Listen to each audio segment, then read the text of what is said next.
Welcome to Bhashini kitchen. இன்னைக்கு சப்பாத்தி பால் kurma night டின்னருக்கு. அந்த பால் குருமாவுக்கு என்ன தேவையான பொருட்கள்னு பார்க்கலாமா? ஃபஸ்ட்டு ரெண்டு பெரிய வெங்காயம் நறுக்கி வச்சுருக்கிறேன். ஒரே ஒரு பச்சை மிளகாய், ஸ்பைசஸ் ஐட்டங்கள் எல்லாமே கொஞ்சம் கொஞ்சம் எடுத்துக்கோங்க தேவையான அளவு. ஒரே ஒரு தக்காளி, இஞ்சி பூண்டு பேஸ்ட் 1 ஸ்பூன். அரைக்கிறதுக்கு தேவையானது எங்களுக்கு காரத்துக்கு தகுந்த மாதிரி நான் 5 பச்சை மிளகாய் எடுத்திருக்கேன். ஒரு 2 10 தேங்காய் எடுத்திருக்கேன்.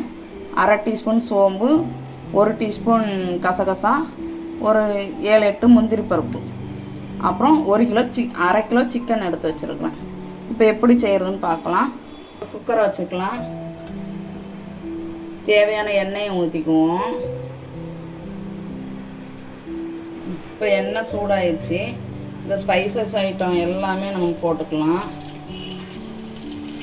லைட்டாக பொரிஞ்சதும் பெரிய வெங்காயம் போட்டுக்குவோம். பொரிஞ்சிருச்சு, நம்ம பெரிய வெங்காயம் போட்டுக்கலாம். பெரிய வெங்காயமும் ஒரே ஒரு பச்சை மிளகாய் எடுத்து வச்சுருக்கேன், அதை போட்டுக்கலாம். லைட்டாக வதக்கி விடுங்க. வெங்காயம் வதங்கிடுச்சு. அடுத்து நம்ம இஞ்சி பூண்டு பேஸ்ட் போட்டுக்கலாம். அதையும் வதக்கி விட்டுக்கலாம். வெங்காயம் கலர் மாறக்கூடாது, சேஞ்ச் ஆகக்கூடாது. இந்த குருமா அப்படியே வெள்ளையாகவே தான் இருக்கும். ஆனால் டேஸ்ட் நல்லாயிருக்கும். சப்பாத்திக்கு சாப்பிட்லாம், இடியாப்பத்துக்கு சாப்பிட்லாம், இட்லி தோசை எல்லாத்துக்குமே சாப்பிட்லாம். சேர்த்து போட்டு வதங்கிடுச்சு. அடுத்து நம்ம சிக்கனை சேர்த்துக்கலாம்.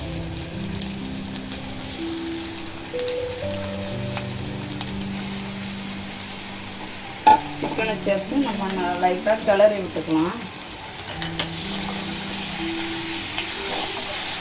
சிக்கனுக்கு தேவையான உப்பு போட்டுக்கலாம். கம்மியாக சேர்த்துக்கோங்க, வேணும்னா 2ஆக சேர்த்துக்கலாம். ரொம்ப போட்டுக்கோங்க, சாப்பிட முடியாது. இப்போ நம்ம கிளறி கொடுத்துடலாம். நம்ம சிக்கன் லைட்டாக கொஞ்சம் வேகிறதுக்குள்ள நம்ம இந்த மசாலா எடுத்து வச்சுருக்கோம்ல அரைக்கிறதுக்கு, அது தேவையானது எல்லாமே போட்டு நல்லா நைஸாக அரைச்சிக்கிடணும்.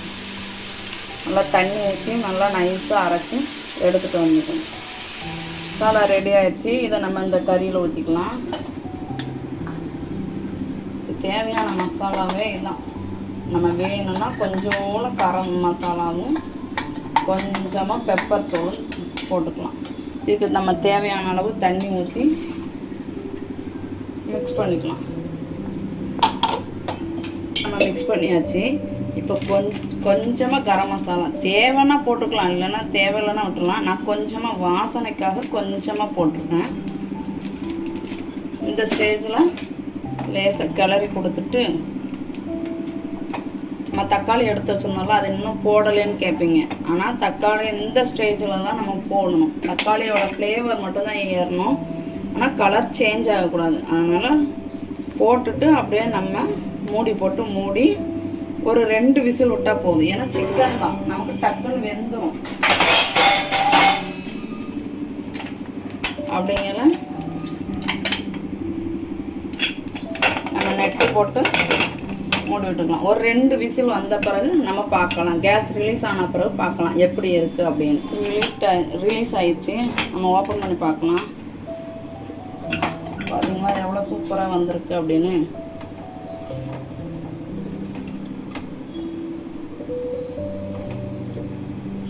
பெப்பர் மட்டும் போட்டு ஒரு கிளறி மூடி வச்சுட்டா அவ்வளோதான், முடிஞ்சிருச்சு பால் கறி.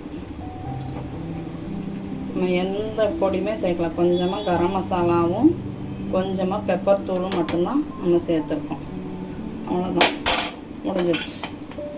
இதே மாதிரி நீங்களும் செஞ்சு பாருங்கள். செஞ்சு பார்த்துட்டு எப்படி இருக்குன்னு கமெண்ட்ஸில் சொல்லுங்கள். ஷேர் பண்ணுங்கள், லைக் பண்ணுங்கள், சப்ஸ்கிரைப் பண்ணுங்கள். தேங்க்யூ.